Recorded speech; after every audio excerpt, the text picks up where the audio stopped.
मुंबईचं प्रवेशद्वार असलेल्या पनवेल शहराची नागरी वस्ती सध्या झपाट्यानं वाढताना दिसते। नवी मुंबई पाठोपाठ आता पनवेल शहरात घर घेण्याकडे लोकांचा कलही वाढलाय। नवी मुंबईत नवा आंतरराष्ट्रीय विमानतळ होत असल्यानं शेजारच्या पनवेल शहरालाही एक वेगळं महत्त्व मिळालंय। त्यामुळे पनवेलमध्ये होत असलेल्या नव्या बांधकामांमुळे या शहराला बकालपणा येऊ नये यासाठी महापालिका आयुक्त मंगेश चितळे यांनी पनवेलचा एक विकास आराखडा तयार केलाय।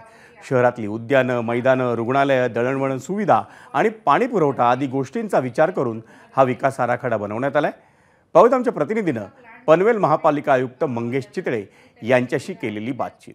मुंबई शहराचं प्रवेशद्वार असलेलं पनवेल आणि याच पनवेल महानगरपालिकेच्या अंतर्गतामध्ये सर्वात मोठं नागरीकरणाचं या ठिकाणी वेग आहे आणि म्हणूनच पनवेल महानगरपालिकेने आता प्रारूप विकास आराखडा आपला तयार केला आहे। आपल्याबरोबर या ठिकाणी आयुक्त आहेत, आपण त्यांच्याशी बोलूया। सर, काय म्हणाल, कशा प्रकारचा प्रारूप विकास आराखडा असणार आहे आणि नागरीकरणाला कसा फायदा होईल या सगळ्याचा? पनवेल महानगरपालिकेचा हा पहिला ड्राफ्ट डीपी आम्ही तयार केला आहे। हा जो डीपी आहे हा सिडकोचे डेव्हलप नोड सोडून त्या व्यतिरिक्त 60.78 स्क्वेअर किलोमीटर एरियासाठी आपण तयार केला आहे, ज्याच्यामध्ये 5 आमचे उपविभाग केलेले आहेत। याच्यामध्ये नागरिकांच्या ज्या सुविधा आहेत त्याचा विशेष आम्ही लक्ष घेतलेलं आहे।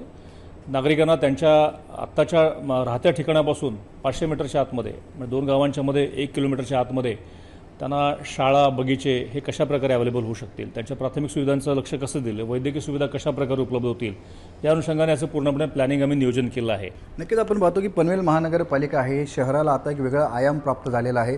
एका बाजूला JNPT आहे, दुसऱ्या बाजूला इंटरनॅशनल एअरपोर्ट आहे, त्यामुळे मोठ्या प्रमाणामध्ये लोकसंख्या इथं वाढते आणि भविष्यामध्ये या ठिकाणी या शहराला कुठलं विद्रूप स्वरूप प्राप्त होऊ नये म्हणून पनवेल महानगरपालिकेनं आपला आता DP प्लॅन तयार केलेला आहे। विनायक पाटील, ABP माझा, पनवेल, नवी मुंबई। ABP माझा, उघडा डोळे बघा नीट।